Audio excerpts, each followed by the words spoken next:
Hello everybody, welcome back to heal sphere. I hope आप सब बहुत अच्छा कर रहे हो। मैं भी बहुत अच्छा कर रही हूँ और आप सब मुझे इतना प्यार देते हो उसके लिए thank you very very very much. Although मुझे आप कमेंट्स नहीं करते हो, जिस वजह से मैं काफ़ी दुखी होती हूँ कि मुझे कमेंट्स पढ़ना बहुत पसंद है। तो प्लीज़ अगर आप वीडियो से कनेक्ट करते हो तो कमेंट कीजिएगा, मुझे पढ़ने में बहुत अच्छा लगता है। रील्स पे आप लोग मुझे बहुत ज़्यादा प्यार देते हो, आई मीन शॉर्ट्स पे और यूट्यूब शॉर्ट्स पे, ऑल्सो मेरे इंस्टाग्राम प्रोफाइल पे भी आप लोग मुझे बहुत ज़्यादा प्यार देते हो, उसके लिए thank you very very very much. पिछला मेरा वीडियो था सोलमेट के बारे में। आज हम जो वीडियो कर रहे हैं थोड़ा सा और डीप में समझते हैं उस टॉपिक को। आज का हमारा जो टॉपिक है वीडियो का वो ये है कि हम हमारे रिश्ते में एक डीप कनेक्शन कैसे ढूंढें। How do we potentially deepen our connection with our partner. तो काफ़ी सारे लोगों में मैंने ये देखा है, स्पेशली बहुत सारे लोग जो मैरिड होते हैं वो मेरे पास आते हैं और मुझे कहते हैं कि इतने साल हो गए हमारी शादी को और हमारा कोई कनेक्ट नहीं है।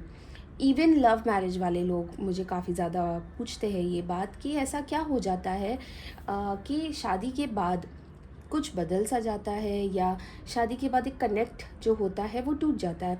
हो सकता है वो रिस्पॉन्सिबिलिटीज़ के वजह से हो। अगर जॉइंट फैमिली होती है तो ज़्यादा वक्त नहीं मिल पाता है, बच्चे हो जाते हैं फिर भी वक्त नहीं मिल पाता है। तो बहुत सारी लेयर्स होती है इस बात को लेके कि आप अपने पार्टनर के साथ जो कनेक्ट होता है, जो आपका जो एक, जैसे मैंने पिछले वीडियो में भी कहा था कि एक सोलमेट जो होता है वो एक ऐसे ग्लव की तरह आपके हाथों में बैठ जाता है। उस एक चीज़ का एक मिस होना एक रिलेशनशिप में, एक शादी में, कभी कभी एक ड्रॉबैक लगने लगता है। इसीलिए आप अपने पार्टनर से ना इमोशनली विड्रॉ करने लगते हो। फिर क्या होता है, फिर हम यही सुकून, यही प्यार, यही अफेक्शन, कभी कभी सेक्सुअल भी होता है, ये हम बाहर ढूंढने जाते हैं। इसी वजह से बहुत बहुत सारे लोगों के एक्स्ट्रा मैरिटल अफेयर हो जाते हैं, डिवोर्स हो जाते हैं। और कभी कभी तो इमोशनल कनेक्ट होता ही नहीं है शादी में। शादी बस ऐसे हो जाती है कि आप दोनों काम करते हो, घर आते हो, खाना खाते हो और सो जाते हो, कभी कभी अलग सेपरेट बेडरूम्स में भी। तो ये कैसे समझा जा सकता है कि ये जो हमारी शादी है या हमारा जो रिश्ता है ये कौन से लेवल पे है और हम इसे कैसे बचा सकते हैं। क्या इसे बचाना चाहिए, क्या ये बच सकता है या क्या ये ख़त्म हो जाएगा। तो मेजरली ये वीडियो उन लोगों के लिए है जिनकी शादी हो चुकी है।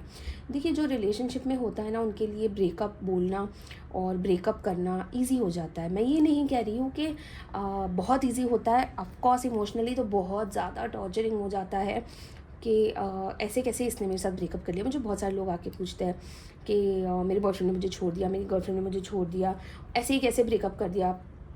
कभी कभी तो ब्लॉक ही कर देते हर जगह से, फ़ोन ही नहीं, कुछ नहीं, कोई मैसेज नहीं, अता पता ही नहीं होता है। शादी में आप अनफॉर्चुनेटली फॉर्चुनेटली ये नहीं कर पाते हो। तो शादी में कैसे हम इस नतीजे पे आए कि ये शादी अब ख़त्म हो चुकी है ना। क्योंकि उस पीरियड को आने में भी बहुत टाइम लगता है जब आपको ये लगता है कि अब ये शादी में कुछ नहीं रहा, अब अलग हो जाना, सेपरेट हो जाना ही बेटर होता है।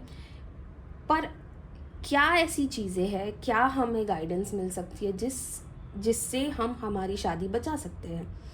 हो सकता है कि हमें कई जगह कॉम्प्रोमाइज़ करना पड़े, हो सकता है हमें काफ़ी काफ़ी जगह सामने वाले को कॉम्प्रोमाइज़ करना पड़े, पर वही शादी होता है। आजकल की फास्ट जनरेशन में, फास्ट लाइफ में किसी के पास टाइम ही नहीं है। सब अपने अपने कामों में इतना बिजी है कि शादी एक नियरली, आप देखो डिवोर्स रेट्स कितने बढ़ गए इंडिया में। ये इसी वजह से हो रहा है कि लोगों के पास पेशेंस लेवल ख़त्म हो गया है। हम हमारे पार्टनर के लिए पेशेंस रखना ही नहीं चाहते। जो रिस्पेक्ट हम सामने वाले से एक्सपेक्ट करते, क्या वो ही रिस्पेक्ट हम हमारे पार्टनर को देते हैं? क्या उतना ही पेशेंस के साथ हम सामने वाले के साथ रहते हैं जितना पेशेंस हम उनसे एक्सपेक्ट कर रहे हैं? क्या वही रिस्पेक्ट, वही लव, वही अफेक्शन हम उनको दे रहे हैं जो हम उनसे एक्सपेक्ट कर रहे हैं? कभी कभी फाइनेंशियली भी बहुत ज़्यादा टॉर्चरिंग हो जाता है। तो क्या किया जा सकता है? क्या ऐसे ही शादियाँ टूटती रहेगी? क्या ऐसे ही रिश्ते टूटते रहेंगे? क्या बच्चे ऐसे ही सेपरेटेड होम से आते रहेंगे? बहुत कॉमन हो गया है आजकल ये। शादी निभाना बहुत बड़ा टास्क हो गया है। अब अगर किसी की 20वीं 25वीं सालगिरह होती है तो लोग ऐसे शॉक्ड हो जाते हैं, जबकि ये हमारे देश में सबसे आम बात होती थी, किसी की 25वीं सालगिरह हो रही है, 30वीं सालगिरह हो रही है। तो ये क्यों हो रहा है? ये हम समझते हैं कि हमें हमारा एक डीप कनेक्शन हमारे पार्टनर के साथ मेंटेन कैसे किया जा सकता है, कैसे हम शादी निभा सकते हैं, कौन से ग्राउंड पे, कौन से लेवल्स पे हमें कॉम्प्रोमाइज़ करना चाहिए, उन्हें कॉम्प्रोमाइज़ करना चाहिए, या ये एक म्यूचुअल, एक बहुत ही कॉमन सेंस वाली बात होती है जो शायद दोनों में आजकल है ही नहीं, पेशेंस लेवल जो है ही नहीं। तो हमारे पेरेंट्स की जनरेशन में जो मतलब 50-60s जो बॉर्न है, जो उनकी जनरेशन थी, वो जो आज शादी निभ रही है और जो अभी की शादियां हैं, उसमें ज़मीन आसमान का फ़र्क है।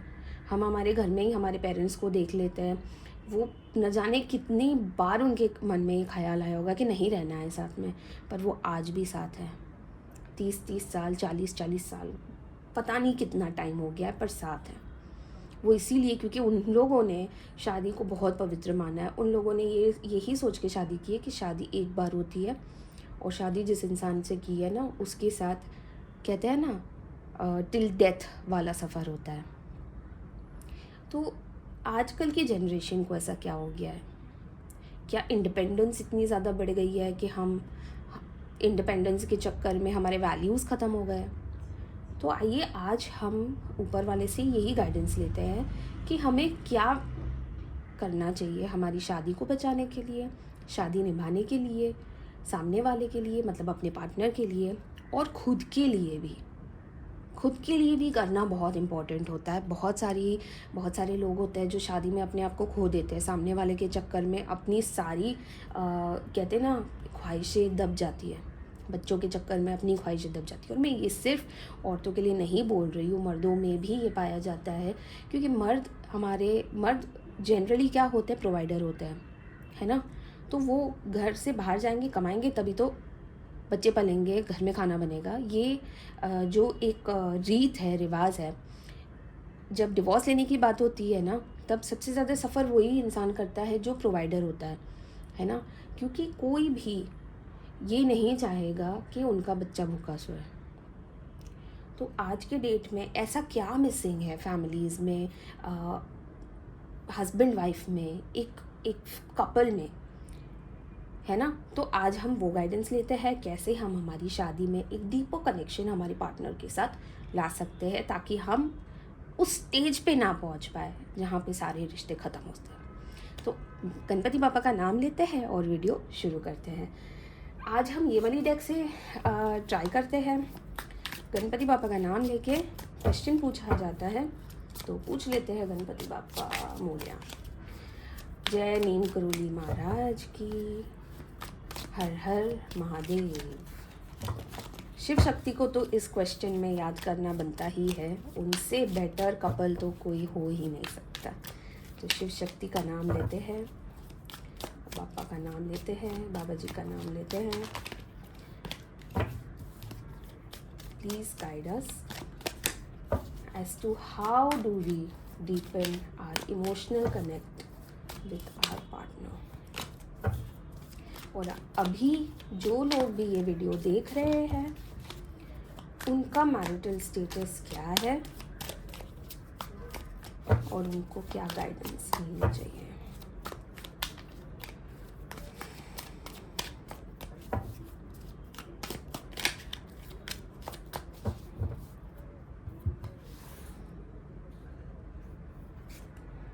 The Sun, the Magician, Seven of Pentacles, Queen of Swords। Actually इसे मैं जनरली ऐसे रखती हूँ, so let's do it like that. और आज एक कार्ड और निकालते हैं, the lovers. Wow, it's like हमेशा हमारे वीडियो में प्रेजेंस होती है एंजल्स की। आज मुझे ऐसा लग रहा है ये कार्ड देख के जैसे शिव शक्ति की प्रेजेंस आई है, जैसे वो शिव शक्ति का नाम सुन के ही प्यार प्यार दिखता है, कैसे वो दोनों एक दूसरे से इतना प्यार करते हैं, इतना वेट किया है उन दोनों ने। तो आज सारे भगवानों ने, एंजल्स ने हमारे जो स्पिरिट गाइड्स होते हैं उन्होंने प्रेजेंस दी है। तो बहुत ही अच्छे कार्ड्स आए हैं, देखते हैं कि और क्या गाइडेंस आती है हमारे स्पिरिट गाइड्स से।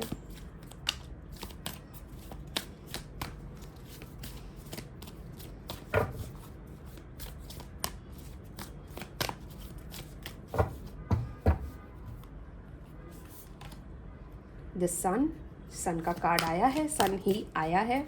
उसके नीचे moon,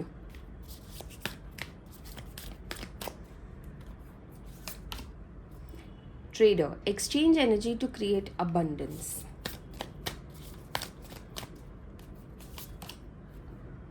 peacekeeper, let go of the need to be right, and earth mother, feel loved and comforted. End of the deck energy देख लेते हैं इसकी क्या है। Mirror guardian, take time to reflect, and इसकी end of the deck energy आई थी हमारी 8 ऑफ कप्स की। तो डिकोड किया जाता है मैसेज, डिकोड करते हैं क्या है हमारा आज का मैसेज। तो देखो सन के नीचे सन आया है, इसका ये मतलब है enjoy सक्सेस एंड हैप्पीनेस। तो एक काम करते हैं, इसको हम यहाँ से स्टार्ट करते हैं। सबसे पहले लवर्स का कार्ड आया। लवर्स का कार्ड पता है क्या होता है? लवर्स का कार्ड ये होता है कि आप दोनों सोलमेट हो, जो हमारा पिछला वीडियो था उसकी बात कर रही हूँ मैं आपके साथ। आप दोनों सोलमेट हो मतलब, और देखिए एंजल की ब्लेसिंग्स भी है यहाँ पे। तो आपकी शादी तो बराबर हुई है, आपने बहुत ही अच्छा पार्टनर सेलेक्ट किया है। जो मिसिंग है आपकी शादी में वो हम आगे देखते हैं क्या है। पर प्यार आप दोनों में आज भी बेकरार है, और लव, हार्मनी, रिलेशनशिप, पार्टनरशिप सब कुछ है। सेक्सुअली भी आप एक दूसरे से काफ़ी ज़्यादा इस वक्त या जब आपकी शादी हुई थी तब अट्रैक्टेड थे। आप एक दूसरे के प्रेजेंस में ना बहुत ज़्यादा प्यार, लव्ड एंड कंफर्टेड महसूस करते थे। आप दोनों का एक बहुत ही अच्छा एक यूनियन है। आई एम सॉरी बट था मुझे, क्योंकि फीलिंग आ रही है ऐसी कि जब आपकी शादी हुई थी तब वैसा था कि आप दोनों ना मतलब एक चॉइस के साथ एक दूसरे के साथ थे। आप ज़बरदस्ती एक साथ नहीं थे, आप दोनों एक दूसरे से काफ़ी प्यार करते थे, इसीलिए एक साथ थे। और अच्छा रिलेशनशिप था, कहते हैं कि हेल्दी रिलेशनशिप था। सेक्सुअली अट्रैक्टेड थे आप एक दूसरे से, बहुत ज़्यादा प्यार और रिस्पेक्ट था एक दूसरे के बीच में। पर कहीं ना कहीं आगे बढ़ते बढ़ते ऐसा लगने लगा जैसे आप दोनों के बीच की पीस कम हो गई है। जो कहते हैं ना एक दोनों के बीच की म्यूचुअल रिस्पेक्ट कम हो गई वक्त बीतते बीतते। और ये इसलिए भी हुआ है क्योंकि काफ़ी ज़्यादा इंडिपेंडेंस है। हो सकता है आप दोनों काम कर रहे हो, दोनों वर्किंग प्रोफेशनल हो, इस वजह से भी हो सकता है क्योंकि neither of you are dependent on each other financially. तो ये जो एक क्लियर बाउंड्रीज़ है ना आप दोनों ने एक दूसरे के साथ जो सेट कर रखी है, वो ये है कि ना मुझे तुम्हारी फाइनेंशियली ज़रूरत है ना तुम्हें मेरी फाइनेंशियली ज़रूरत है। हम दोनों एक दूसरे के साथ, क्योंकि शादी एक कल्चर है, एक कस्टम है, हमने की है। इस बीच में काफ़ी ज़्यादा आप लोगों के बीच में आर्ग्यूमेंट्स होते हुए दिखे, काफ़ी ज़्यादा मतलब ऐसे मोड़ पे आ गई शादी के, अब मतलब इतनी रूड चीज़ें बोल दी एक दूसरे को, है ना। क्वीन ऑफ स्वॉर्ड्स का कार्ड आया है, इस वजह से बोल रही हूँ क्योंकि क्वीन ऑफ स्वॉर्ड्स यही कहती है, वो बड़ी स्पष्ट भाषा में बहुत ही स्ट्रेट फॉरवर्ड होके चीज़ें बोलती है ना। वो अनबायस्ड जजमेंट रखती है, पर उसका मतलब ये नहीं है कि आप उसके सामने कुछ भी बोल दोगे, वो आपको चीर के रख देगी अगर आपने कुछ किया। तो आप दोनों ने भी अपने शादी में यही किया है, जब मौका मिला आपने एक दूसरे को सामने जवाब दिया है, किसी ने भी कॉम्प्रोमाइज़ नहीं किया है। इसीलिए देखो ये कार्ड आया है क्वीन ऑफ स्वॉर्ड्स के साथ, peace keeper, let go of the need to be right. आपने सिर्फ अपनी बात को ऊपर रखने की कोशिश की है, आपने सामने वाले को नहीं समझा है। आप हमेशा ये साबित करना चाह रहे थे कि आप सच हो, सामने वाला बेवकूफ़ है ना। अब मेहनत किए जा रहे हो, अब क्या है कि इतनी मेहनत कर रहे हो शादी नहीं संभल रही है, ना काम ढंग से हो रहा है। तो ये एक लॉन्ग टर्म व्यू तो है ही नहीं ना, हमें तो पता ही नहीं है कि आगे जाके होने क्या वाला है। तो आपको एक एनर्जी एक्सचेंज करनी पड़ेगी एक दूसरे के साथ। ये एनर्जी एक्सचेंज इस वजह से नहीं है कि हम ये सोचें कि कौन सच है और कौन कौन झूठा है। ठीक है, जो हो गया हो गया। अब आपको अपने फ्यूचर के लिए देखना है। अगर आपके बच्चे हैं तो उनका फ्यूचर भी आपके हाथों में है, आपको वो भी देखना है। अब मेहनत का टाइम आ गया है, अब ये टाइम आ गया है कि अब हम इस शादी को आगे कैसे लेके जाएं, क्योंकि अगर आज भी लापरवाही बरती तो ये डिवोर्स तक चली जाएगी। इतनी ज़्यादा प्रॉब्लम्स आप दोनों के बीच में हो चुकी है। अब ये हो गया है कि अब ये सब ना पाइलअप हो रहा है। अब सारी प्रॉब्लम्स एक साथ ना इकट्ठी होती जा रही है, और ये इकट्ठे होने में मतलब आप दोनों को ना एक जैसे चिढ़ सी मच गई है। क्यों चिढ़ मच रही है? शादी की है, हस्बैंड है, वाइफ है, किस बात की चिढ़ मच रही है? पर चिढ़ तो मच रही है। आप लोग अपने इंट्यूशन को बिल्कुल अवॉइड करके बैठे हो। आप ये ही नहीं सोच रहे हो कि आगे जाके क्या फ्यूचर होगा। आप इस वक्त का देख रहे हो। मैजिशियन का कार्ड आया है, बिल्कुल बहुत ही गलत फीलिंग आ रही है, मतलब एनर्जी आ रही है मुझे इसमें से। और मुझे ऐसा लग रहा है जैसे आप सामने वाले को भी मैनिपुलेट करना चाह रहे हो, खुद को भी मैनिपुलेट कर रहे हो। सामने वाले को ये बोल के मैनिपुलेट कर रहे हो कि अगर कल को डिवोर्स हो जाता है ना, तो मैं भी छूट जाऊंगी, वो भी छूट जाएगा, सब छूट जाएंगे। पर आप मतलब एक तरीके से अपनी लाइफ को मैनिपुलेट कर रहे हो ना। आप अपना घर नहीं बचा रहे हो, अपना परिवार नहीं बचा रहे हो, आप लाइफ को ही मैनिपुलेट करके बैठे हुए हैं। तो जब लाइफ को मैनिपुलेट करोगे और मतलब आप ये ऐसे बिहेव करोगे जैसे कि आपको कोई परवाह ही नहीं है, तो भाई घोड़े पे से गिर भी जाओगे, फिर लाइफ ऐसी लात मारेगी आपको। तो अभी भी वक्त है आपको संभलने के लिए, वरना क्या होगा, जोश जोश में, गुस्सा गुस्सी में, गर्मा गर्मी में डिवोर्स ले लोगे, फिर क्या होगा? फिर अगर बच्चे हैं तो बच्चे की लाइफ तो ख़राब हो ही गई, वो एक घर से दूसरे घर भागता रहेगा। आपको हो सकता है आगे जाके कोई मिल भी जाए, पर आपने अपने बच्चे के बारे में तो नहीं सोचा है ना। आप सिर्फ ये कार्ड देखिए, सन आया, आप सिर्फ सक्सेस एंजॉय करना चाह रहे हो, आप सिर्फ एंजॉय करना चाह रहे हो। आप शादी में बिल्कुल भी एफर्ट नहीं डाल रहे हो। आपने जैसे ये देखिए, यहाँ पे जो and of the deck energy card आया है ना, 8 ऑफ कप्स का आया है। आपने इमोशनली गिव अप कर दिया, पूरा बैगेज छोड़ के ना आप निकलना चाह रहे हो। आप बस ये चाह रहे हो किसी तरह मेरी लाइफ ख़त्म हो जाए, ये शादी ख़त्म हो जाए, लाइफ नहीं सॉरी ये शादी ख़त्म हो जाए और मैं आज़ाद हो जाऊँ। इसलिए शादी की थी आपने कि आप आज़ाद हो जाओ। शादी में एफर्ट तो डालना पड़ेगा ना। तो ये जो आपका टाइम है ना, ये आपको रिफ्लेक्ट करने का टाइम है। जैसे ये end of the deck energy आई है, मिरर गार्डियन आपको कह रही है टेक टाइम टू रिफ्लेक्ट। अभी भी कुछ नहीं बिगड़ा है। देखो यहाँ एक और कार्ड यहाँ पे आया है, द वर्ल्ड का। आपकी शादी हो चुकी है, आपके बच्चे हैं, अभी आपकी लाइफ जो कहते हैं ना, एक प्रॉपर एक फैमिली है आपकी, एक फ्यूचर है आपका, आपकी एक लाइफ कंप्लीट है, आपकी एक फैमिली पिक्चर कंप्लीट है। आप क्या कर रहे हो? ईगो में आए हुए हो, ईगो में बात कर रहे हो, हर चीज़ ईगो में ले रहे हो। तो अगर ऐसे ही चलता रहा, जो प्रॉब्लम्स है आप दोनों के बीच में अगर आप सॉल्व नहीं करोगे तो आगे जाके तो आप अलग ही हो जाओगे, और अलग होने के बाद लाइफ बहुत डिफरेंट हो जाएगी। काफ़ी सारे लोग तो हैंडल भी नहीं कर पाएंगे इस बात को। तो जो गाइडेंस आ रही है कि आपको टाइम लेना है, सोचना है, अपने हस्बैंड के साथ, अपने वाइफ के साथ बैठ के बात करनी है और इस प्रॉब्लम का सल्यूशन निकालना है। क्योंकि प्यार आज भी है, आपने ये प्यार ना कहीं पर दबा दिया है, कहीं पर इन झगड़ों के बीच में ना आपका प्यार दबा हुआ है। जब शादी की थी, जितने सपने देखे थे वो सारे सपने आज आपने ख़त्म कर दिया, क्योंकि प्रॉब्लम्स इतनी बड़ी है। प्रॉब्लम से भी ज़्यादा ईगो बड़ा है। ईगो तो बहुत बड़ा है दोनों बाजू।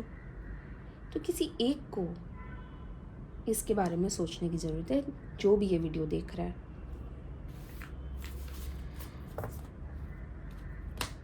आइए हम एंजल गाइडेंस भी ले लेते हैं। एंजल्स हमारी क्या कह रही है हम वो भी देख लेते हैं। बहुत ही हैवी वीडियो हो गया है ये काफ़ी ज़्यादा actually. Dear angels please guide us.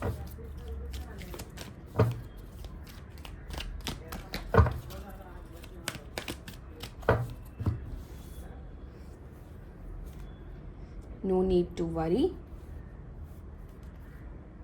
Peaceful resolution. देखा, एंजल्स ने अपनी प्रेजेंस दे दी, मैंने आपको कहा था।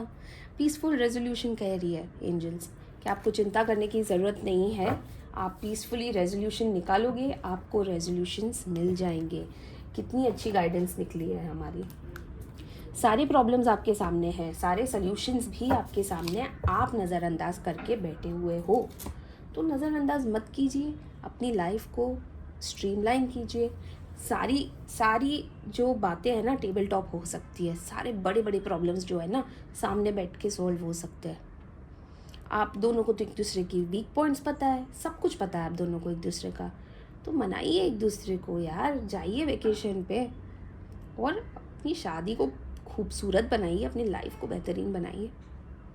झगड़े करके कोई फ़ायदा नहीं है। तो बहुत अच्छा रहा आज का वीडियो, आज की रीडिंग बहुत अच्छी थी, बहुत अच्छे टिप्स मिले हैं।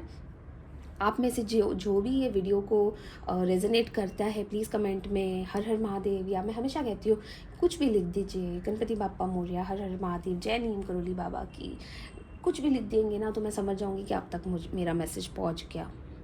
और अगर आपको पर्सनल रीडिंग करनी है मेरे साथ तो मेरा नंबर है डिस्क्रिप्शन बॉक्स में, आप मुझे व्हाट्सअप कर सकते हो, आप मुझे कॉल कर सकते हो, आई एम टोटली अवेलेबल। और जो भी आपकी प्रॉब्लम्स है, इन सब के ना काफ़ी ज़्यादा जो आपकी प्रॉब्लम्स चल रही है ना, जिस भी टाइप की प्रॉब्लम है, अगर लव रिलेशन प्रॉब्लम है, अगर हस्बैंड वाइफ में लव को लेके प्रॉब्लम है, रिस्पेक्ट को लेके प्रॉब्लम है, फाइनेंसेस को लेके प्रॉब्लम है, सेक्स को लेके प्रॉब्लम है, तो ये सारी चीज़ों का ना हमारे पास सल्यूशंस भी होता है, रेमेडीज़ भी होती है। तो अगर आप कॉल करेंगे तो आपको, या आप मैसेज करेंगे, व्हाट्सएप करेंगे तो आपको डेफिनेटली रेमेडीज़ भी मिलेगी। तो उसके लिए तो आपको डिस्क्रिप्शन बॉक्स चेक करना पड़ेगा। और तब तक आप सोचिए इस बारे में, जो आज हमें गाइडेंस मिली है उसके बारे में सोचिए, विचार कीजिए क्या करना है, कैसे आगे बढ़ना है। और आई होप कि आप सब पॉजिटिव सॉल्यूशंस की तरफ ही जाए, है ना। तो मिलते हैं अगले वीडियो में, तब तक के लिए ध्यान रखिए, बहुत सारा प्यार रखिए एक दूसरे के लिए, अपने लिए पॉजिटिव रहिए। एंड लाइक कीजिए, सब्सक्राइब कीजिए, और जिन जिन लोगों को आपको लगता है कि गाइडेंस की ज़रूरत थी तो उनको ये वीडियो शेयर कीजिए। तब तक ध्यान रखिएगा, मिलते हैं अगले वीडियो में। Thank you very much, God bless you, bye bye.